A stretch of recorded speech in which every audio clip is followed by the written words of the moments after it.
This is your Barbados Today morning news update for Friday, August the 10th. I'm Emmanuel Joseph. Thanks for joining us. Topping the news at this hour, at least one informant has responded to the call from Prime Minister Mia Mottley to come forward and provide evidence of corruption under the previous Democratic Labour Party government. Attorney General Dale Marshall told a news briefing at government headquarters yesterday afternoon that he will be meeting with that whistleblower shortly. One person has contacted me and I expect to meet with them very shortly. I don't know if more people are going to come forward. Part of our difficulty is the exposure that a so-called whistleblower faces. We don't have a statutory regime that says, if you squeal, I will protect you.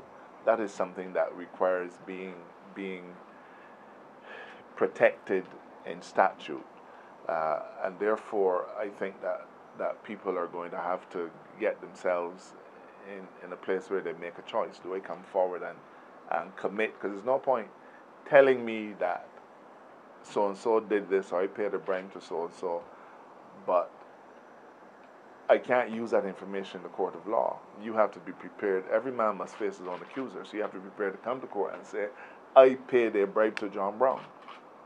I paid a bribe to Inez, whoever. And if you're not willing to do that, then it doesn't quite take us where we need to be. An Anglican priest, Guy Hewitt, is making a bid to leave the Democratic Labour Party.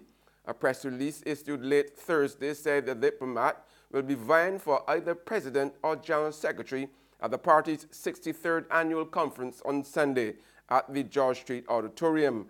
Now, Hewitt is expected to be in Barbados for the conference after wrapping up his stint as High Commissioner to the United Kingdom under the DLP administration. Party sources told Barbados Today Hewitt has been named along with Damien Griffith, Andrea Worrell and Gyson Mears, who want to take fresh guard and rebuild the party after the most crushing election defeat in Barbadian political history. It's back to work today for workers of the First Citizens banks across the island. The Barbados Workers Union and the bank's management reached an agreement last night to bring an end to 2 days of industrial action. At issue was a 2016 wage profit sharing agreement, which workers claimed the bank had refused to honor. Following a 6-hour meeting, BW Deputy General Secretary Dwayne Paul revealed that the bank has agreed to honor the 2016 agreement. He said that the details will be fully fleshed out today. Police officers on the beat are to receive dash cams as part of an overall upgrade of the Royal Barbados Police Force to help it function more effectively. Word of this from Home Affairs Minister Edwin Hinkson, who said yesterday that government was committed to equipping the force with modern technology such as smartphones, tablets, computers, and dash cams. He also revealed plans to expand the use of CCTV cameras in high-traffic areas to improve the force's ability to detect crime and enforce law and order. Hinkson also pledged to improve working conditions at police stations and gave the assurance that the new station at Hastings Christchurch would be open by year-end.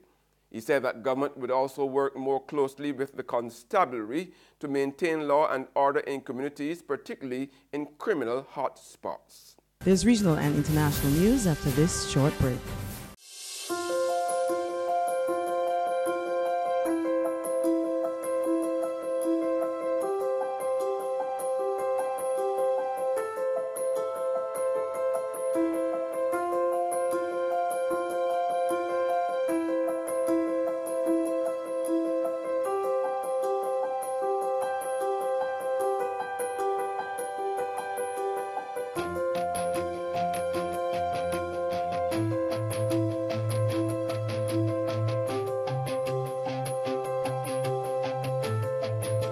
Barbados Today, news you can trust.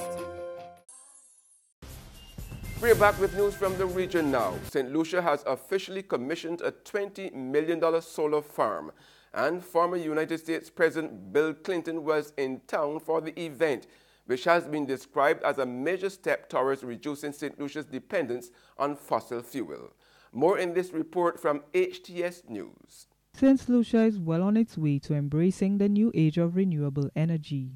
The 42nd President of the United States, Bill Clinton, joined Governor General His Excellency Sir Neville Snack, St. Lucia's Prime Minister Alan Chasney, Energy Minister Stevenson King, Lucilec, the opposition and various ministers on Thursday to unveil the island's first utility-scale renewable energy project, a 20 million 3-megawatt solar farm.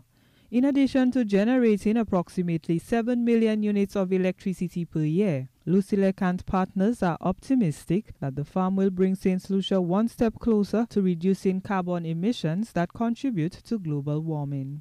Today's official opening of this new 3.2 megawatts solar farm marks an important milestone in the development of the energy sector in our country.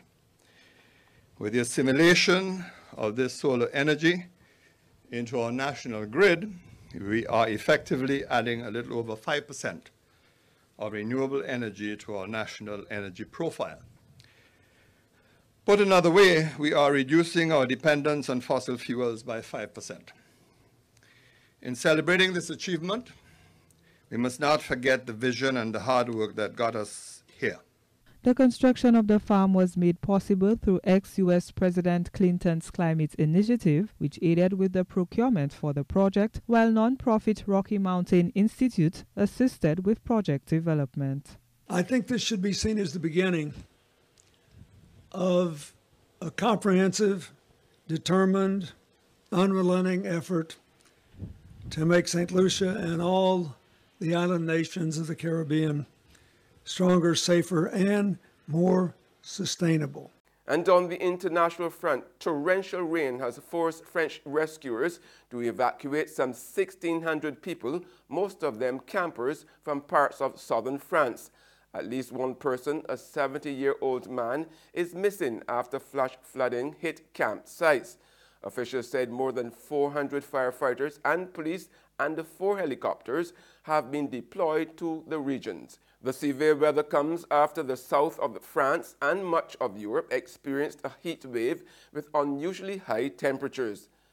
And that's news, but for the very latest, visit our website at www.barbadostoday.bb.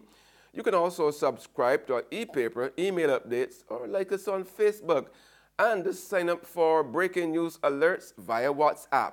We are also on iZubi Media in bus terminals, as well as screenplay at supermarkets and gas stations near you. Now, you can also hear us on Mix 96.9 FM. I'm Emmanuel Joseph. Have a fantastic day.